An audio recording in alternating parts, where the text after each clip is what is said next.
જે બેઠક મળી હતી તેમાં પોતાની રજૂઆત કરવામાં આવી। ટ્રાન્સપોર્ટ સર્વિસમાં નવી ઇલેક્ટ્રોનિક MTS બસ ચલાવતા પ્રતિ કિલોમીટર માટે 94 રૂપિયા આવ્યા, જેમાં 24 રૂપિયાનો ભાવ ફેર છે, જેનાથી વર્ષ 232 કરોડ જેટલું કોર્પોરેશન નુકસાન થાય છે।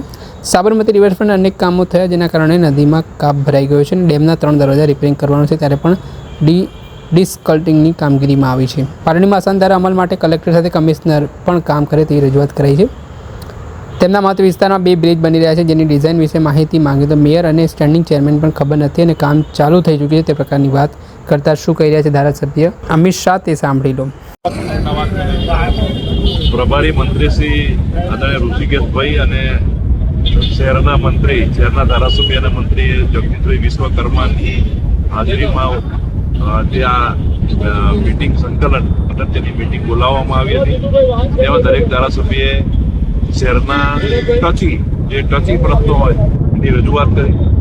દાખલા તરીકે મેં અમદાવાદ મુન્સિપલ ટ્રાન્સપોર્ટ સર્વિસમાં એટલે બસના જે ભાવ આવ્યા છે 94 રૂપિયા, એક કિલોમીટરે 24 રૂપિયાનો ભાવ ફેર છે, એટલે એક બસના મહિને 48 રૂપિયા, રોજના 4800 રૂપિયા થાય અને મહિને 1,44,000 રૂપિયા, એટલે વર્ષે 225 બસના 32 કરોડ રૂપિયાનું કોર્પોરેશનને નુકસાન થાય। તો આ અંગે રજૂઆત કરી હતી કે જે પણ ભાવ આવ્યા છે એને ક્યાં રીટેન્ડર કરવામાં આવે, ક્યાં એનો ભાવ ઓછો કરવામાં આવે। પછી સાબરમતી નદીમાં અનેક ડેવલપમેન્ટના કામો થયા છે અને એને કારણે નદીના તળ ઊંચા આવી ગયા, નદી એટલે સિલ્ટ થયો છે। આગામી 3 મહિના માટે ડેમના બધા જ દરવાજા ખોલીને રિપેર કરવાના।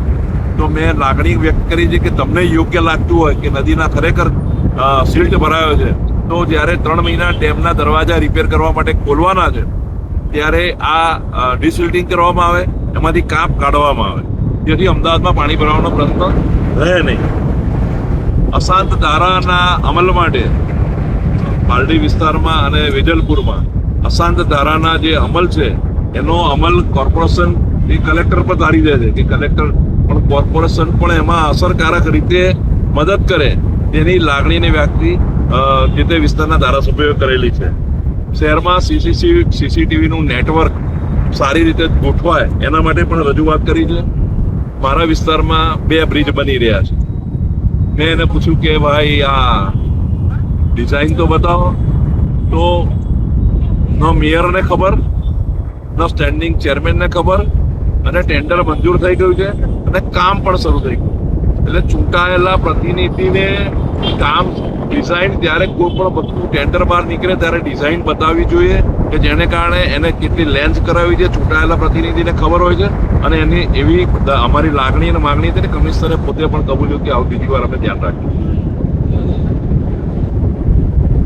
ONGCની ડેડ લાઈનો સાબરમતી વિસ્તારમાં છે, ચાંદલોડિયા વિસ્તારમાં છે, અને ત્યાં રોડ નથી બનતા। ત્યાંના ધારાસભ્યશ્રીએ રજૂઆત કરી હતી કે આ ડેડ લાઈનો, મુખ્યમંત્રીશ્રીને પણ કહ્યું હતું કે આ ડેડ લાઈનો પર રોડ બનાવવામાં આવે અને કમિશનરે હકારાત્મક પ્રતિસાદ આપે।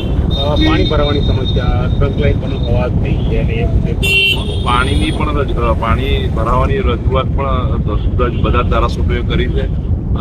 મારા વિસ્તારમાં 1600ની 2 લાઈન માટે મેં રજૂઆત કરી હતી અને ટેન્ડર આવી ગયા છે, એટલે એમના કહેવા પ્રમાણે માણેકબાગને અમુક વિસ્તારમાં 1 વર્ષ પછી આ લાઈન પતી ગયા પછી પાણી ભરાવાનો પ્રશ્ન હલ થઈ ગયો।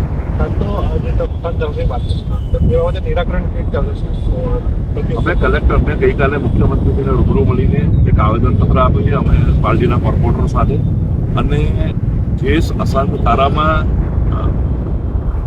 દસ્તાવેજ કર્યા વગર રહેવા આવી ગયા છે આવા લોકોને દૂર કરવા માટે અને એમાં જે ગેરકાયદેસર બાંધકામો કર્યા છે એ તોડી નાખવાની અમે રજૂઆત ઋષિકેશભાઈ અને શહેરના મંત્રી, શહેરના ધારાસભ્ય અને મંત્રી જગદીશભાઈ વિશ્વકર્માની હાજરીમાં ત્યાં મીટિંગ સંકલન અગત્યની મીટિંગ બોલાવવામાં આવી હતી। તેમાં દરેક ધારાસભ્યએ શહેરના ટચી પ્રશ્નો હોય એની રજૂઆત કરી।